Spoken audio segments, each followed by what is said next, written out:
Hi everyone, it's the time of the year again for us at the Accountability Initiative, a research group within CPR which has been tracking the implementation of key social sector programs from Government of India down to the last mile, with an aim to push responsive governance. As some of you may be aware, in the run-up to the union budget, we release a set of budget briefs which look at the allocations released, expenditures, outputs and outcomes of key national welfare programs, often known as centrally sponsored schemes. The question, of course, in everyone's mind at this time of the year is, what do we expect from this year's budget, which will be announced on the 1st of February 2023? While, of course, the actual budget making process is shrouded in secrecy, some of my comments today are going to be based on trends that we've seen over the past few years and also a little bit of a wish list. So let's start with what we know. This is an important budget for the union government since it's the last full budget before the Lok Sabha elections in 2024. Thus, it's an opportunity for the current government to showcase and emphasize its flagship programs and also possibly have a few populist measures. But it's also a difficult budget since it comes in the back of an impending global recession, rising food inflation. The consumer food price index was 8.6 in September. While it's come down a bit to 7 in October, the numbers for November are still provisional. That's definitely a worry for the government, as is the rising unemployment rate, particularly in urban areas.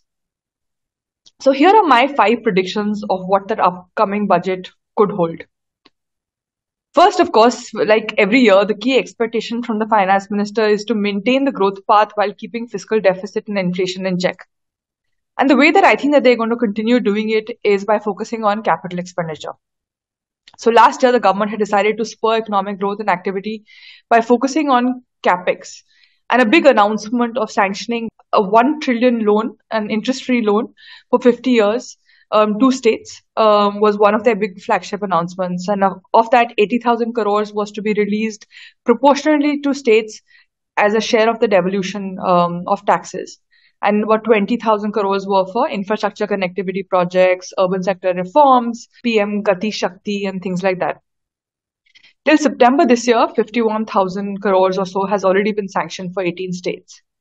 And from some of the work that we've been doing with state governments, the design and flexibility that this allows has been well appreciated by states.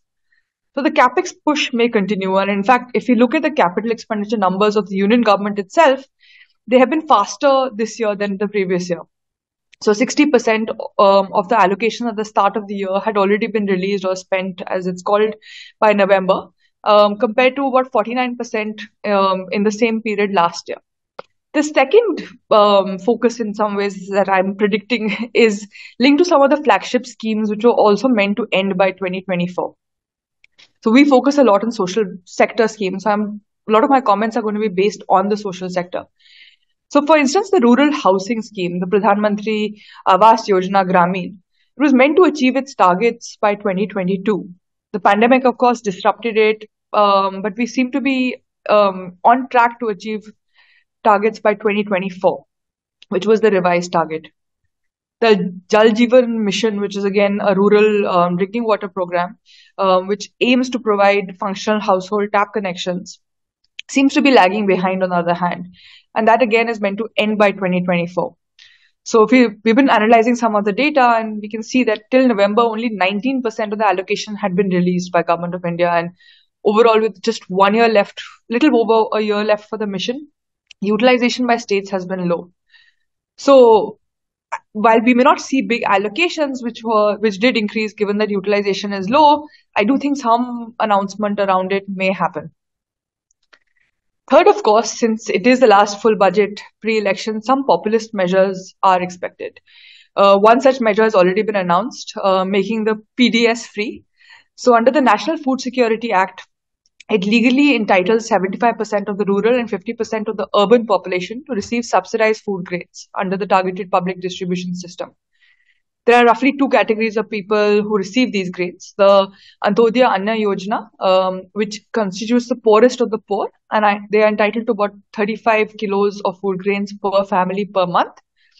And priority households, which are identified by states, and they're entitled to 5 kgs per person per month. So earlier the food grains were provided at subsidized rates of 3 rupees for rice, 2 rupees for wheat, and 1 rupee per kg for coarse grains. Now they're going to be provided free of cost from 1st of January till 31st December. This is definitely going to increase the food subsidy bill, even as the other scheme that was announced during the COVID pandemic, which was the Pradhan Mantri Garib Kalyan Yojana, has ended, which provided 5 kgs of rice or wheat to eligible people free of cost. But even with that ending, given that the NFSA is a bigger group and provides a lot more grains, that's going to definitely increase the food subsidy bill. The fourth is something that's close to my heart. I think the NREGA, the Mahatma Gandhi National Rural Employment Guarantee Act, the woes continue for the scheme. As it happens every year, allocations just aren't able to keep up with the demand. At the start of the year, 73,000 crores had been allocated. In December, supplementary budgets had to be given of 16,400 crores just because you needed a lot more money, and expenditure in December had already crossed the earlier allocation. I don't know what's going to happen with NREGA. A committee has been formed under the former Rural Development Secretary and advisor to the Prime Minister, Mr. Amarjeet Sinha. And we're looking forward to what the recommendations are, because the scheme seems to be following this thing every single year where allocations just aren't able to meet demand, and wages are delayed, minimum wages are low. Lastly, and this is something again even closer to my heart, is unfortunately it doesn't seem that women, children, and nutrition schemes are going to get priority in the budget. And I'm going by my wish is of course that they do, but if I look at the expenditure trends till now, we can see that till November, expenditure on some of these sectors has been really slow. Only 25% is the expenditure for social justice and empowerment, 48% for women and child development, 50% for Ministry of Health and Family Welfare. And we know that in real terms, if you look at the ICDS, which has now been restructured at Poshan 2.0, the budgets have been falling. And even during the pandemic, health did not see as much of an increase. And in fact, the National Health Mission has been roughly around the same. So that's something that I'm not looking forward to. I would be happy to be pleasantly surprised if this year the government can focus a little bit more on women, children, and nutrition programs. That's it from me. Do stay tuned for our budget briefs announcement. We will be releasing 2 batches this month, around the end of January. And then, of course, we will update the numbers on the 1st of February and release a final batch. This year is a really special year for the Accountability Initiative. We complete 15 years. And so thank you for all your support in the last 15 years, and do stay tuned for more 15-year anniversary celebrations throughout the year. Thank you so much.